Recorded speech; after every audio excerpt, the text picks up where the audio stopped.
Sir business से related मेरा एक क्वेश्चन था। Actually 0 to 5 years old kit बनाई है हम लोगों ने, लर्निंग किट है। एक्चुअली प्रॉब्लम ये आ रही है कि हमारी जो सोसाइटी है वहाँ पे हम लोग वो चीज़ लोगों को समझा रहे हैं, बता रहे हैं, पर वो एक्सेप्ट नहीं कर पा रहे उस चीज़ को। बेसिकली एकेडमिक के जो एजुकेशन की इंडस्ट्री है इसके अंदर ये बिल्कुल ही अलग है, नया है, और मुझे नहीं लगता कि कोई कॉम्पिटिटर है अभी इंडिया के अंदर इस चीज़ के लिए। तो इस चीज़ पे मेरा ये था कि मैं लोगों को कैसे समझा पाऊँ उस चीज़ को लेके। आपके क्वेश्चन में ना फंडामेंटल आपके थॉट प्रोसेस में 3-4 फ्लॉज हैं, वो समझिए ध्यान से जी। पहला चीज आपने बोला प्रोडक्ट नया है, अच्छा है, इसका कोई कंपटीशन नहीं है। ये मेरे लिए कोई रेलेवेंस की बात नहीं है। आपके प्रोडक्ट नया है, अच्छा है, कोई कंपटीशन नहीं, इससे फर्क नहीं पड़ता है। फर्क किससे पड़ता है? आपने बोला मैं पेरेंट को बहुत समझाता हूं लेकिन वो एक्सेप्ट नहीं कर रहे। सेल्स का पहला रूल है कि आपको समझाना नहीं है कुछ भी। सेल्स का पहला रूल है कि कैप्चर द इनकन्वीनियंस। इसको ऐसे समझते हैं, हाथ आगे लाइए, बोलिए कैप्चर द इनकन्वीनियंस। थोड़ा ऐसा एक्टिंग करो, इनकन्वीनियंस। जिस दिन आपने इनकन्वीनियंस, देखो पेरेंट परेशान कहां हो रहा है, देखो उसकी सबसे बड़ी तकलीफ क्या है। आपको पता है बच्चा जब नीचे बेड से रोल करते करते गिर जाता है, छोटा बच्चा 9 महीने का, 1 साल का, 1.25 साल का, रोल करते करते गिर जाता है तो बच्चे को बहुत दर्द होता है, यस नो? राइट। लेकिन बच्चे से ज्यादा दर्द उस समय माँ और बाप को हो रहा होता है। इतना तकलीफ होता है, गिर गया मेरा बच्चा, गिर गया मेरा बच्चा। वो इनकन्वीनियंस है। तो फिर क्या निकल कर गया? बच्चे के बॉडी कवर्स आ गए, उसके हेड सपोर्ट्स आ गए कि वो नीचे गिर भी जाए तो उसको चोट ना लगे। वो क्या इनकन्वीनियंस कैप्चर करे। दूसरा चीज, जब आप ये करोगे, उसका नाइस एनालिसिस करोगे, उनका नीड, इंटरेस्ट, कंसर्न, एक्सपेक्टेशन, तो आपको बेचना नहीं पड़ेगा, वो अपने आप लेगा। ये आपके प्रोडक्ट का एमवीपी होता है कि आपको बेचे बिना लोग कस्टमर के लिए प्रीपे करने को तैयार हो जाएं, या एडवांस देने को तैयार हो जाएं, या कैश पेमेंट देने को तैयार हो जाएं, या प्रोडक्ट बनाते वक्त आपको लेटर ऑफ इंटेंट दे दें, या बोले कि मेरा बड़ा स्ट्रॉन्ग इच्छा है कि मैं लूंगा, कम से कम इतना बोल दें। अगर इतना भी नहीं कर रहे तो इसका मतलब जो आप प्रोडक्ट लेकर के जा रहे हो वो प्रोडक्ट उनके काम का नहीं है। So don't create a product, solve a problem that they have, and problem should be unsolved.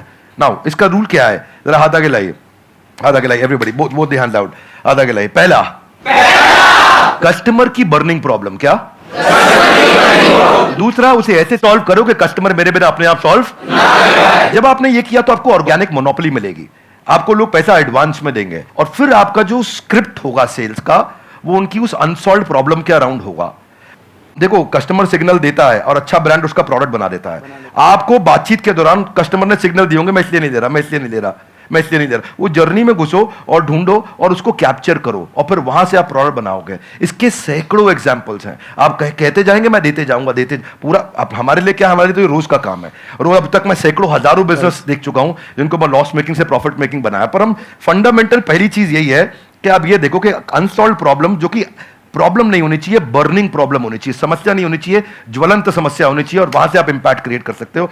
तो आपने जो प्रोडक्ट तैयार किया है उसमें ये ढूंढिए, और सारी पोजीशनिंग वहीं से होगी आपकी। इसको बोलते हैं reason for customer to switch. क्या बोलते हैं? Reason to customer. कस्टमर क्यों स्विच करके आएगा आपके पास में, उसके पास 5 रीजन क्या है, क्या वो 5 कारण है आपके पास आएगा, उनको आइडेंटिफाई करो तो आपका प्रोडक्ट भी वहीं फोकस्ड होगा और आपकी स्टोरी भी वहीं फोकस्ड होगी। धन्यवाद। अभी आपकी प्रॉब्लम क्या है कि आपने एक प्रोडक्ट बना दिया है, जो प्रोडक्ट आपको सही लगा उसके हिसाब से आपने एक प्रोडक्ट बना दिया है। ऐसा नहीं है आपने लाखों लोगों से जाकर के डिस्कस किया है या फिर बहुत ज्यादा रिसर्च करी है फिर एक प्रोडक्ट बनाया, नहीं। आपको लगा कि इसकी नीड है, लगा। ध्यान से समझना, लगने में और होने में जमीन आसमान का फर्क होता है। मुझे भी लग सकता है कि मेरे इस प्रोडक्ट की नीड है, सभी को लगता है। इसको बोलते हैं प्रोडक्ट मार्केट फिट। यानी कि जो 60% से ज्यादा बिजनेसेस फेल हो जाते हैं, statistically it is proven across the globe, उसके पीछे सबसे बड़ा रीजन होता है प्रोडक्ट मार्केट फिट नहीं मिल पाता है उनको। कि मतलब मार्केट को कुछ और चाहिए, प्रोडक्ट आपका कुछ और है, और यही आपकी प्रॉब्लम है। आप कह रहे हो मैंने प्रोडक्ट तो बना लिया लेकिन वो बिक नहीं रहा है।